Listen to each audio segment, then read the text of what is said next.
Welcome back to Without Excuse, a series in which we answer the skeptics' questions one question at a time. Today we're going to deal with a question that is very popular, and it's usually in response to a Christian's apologetic using two arguments: the argument from cause and the argument from design.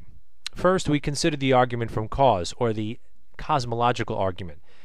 In a nutshell, this argument says that for every action there is an equal and opposite reaction. For everything there is a cause, essentially. So if we trace our way back, what is the cause of the universe? What brought the universe into being?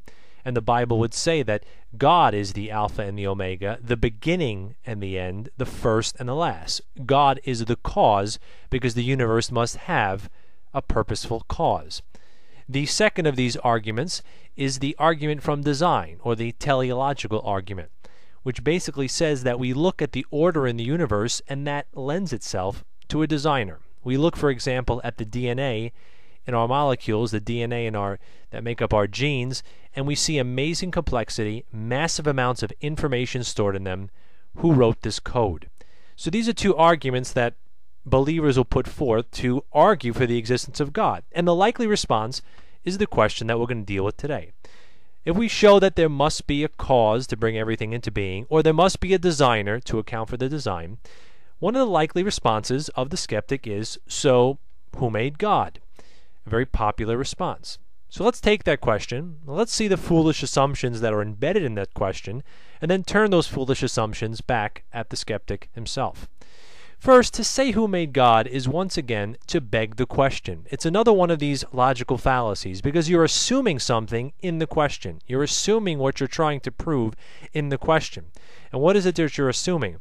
You're assuming that God is like us. You see, before we ask the question, who made God, we have to first ask a preliminary question: does God have a beginning? Does God have a maker? And the answer, of course, is no.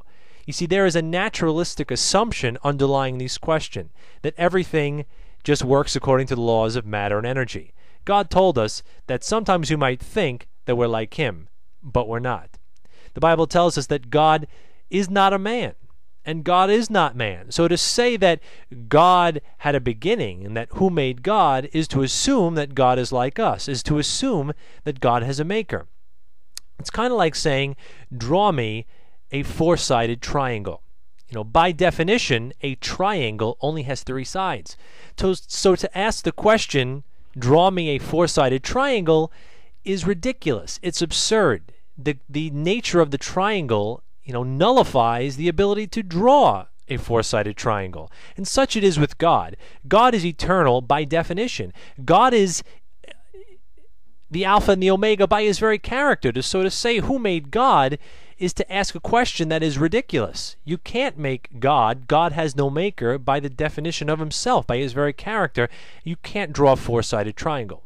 But let us turn things around now. Let's look at it from another perspective. Let's assume that God did have a creator, that God did have a maker, which He did not, but let's just assume He did. Asking the question, who made God, then, does not alleviate the problem of a first cause. Asking who made God acknowledges, actually, the need for a first cause. So maybe it's not God, but it must then be something or someone else. Is it aliens? Is it the flying spaghetti monster that atheists are so proud to talk about?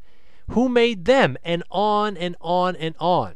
See, we cannot just simply sit back and say the universe came from nothing. That is unscientific, that is absurd, and that makes atheism totally arbitrary.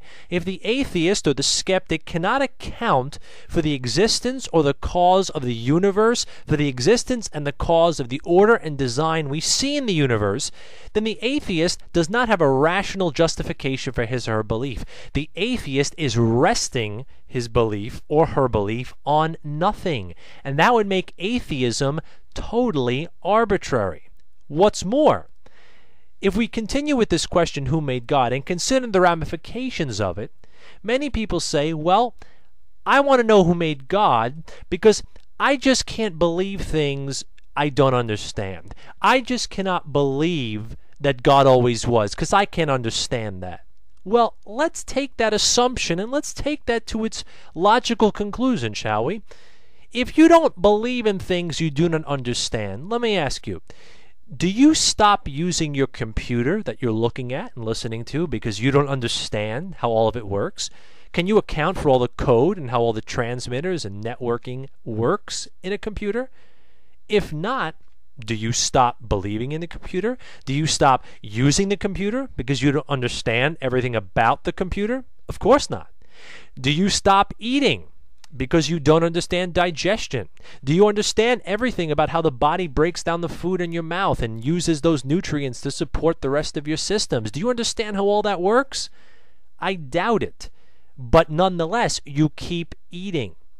You see, not only is your atheism and your skepticism arbitrary because you're admitting that your belief that the universe came from nothing rests on nothing, you are also inconsistent because on the one hand, you don't want to believe in an omnipotent, all-powerful, eternal God because you don't understand how such a thing could be, and yet every day you engage in activities and computers and meals full well knowing that you don't understand how all those things work.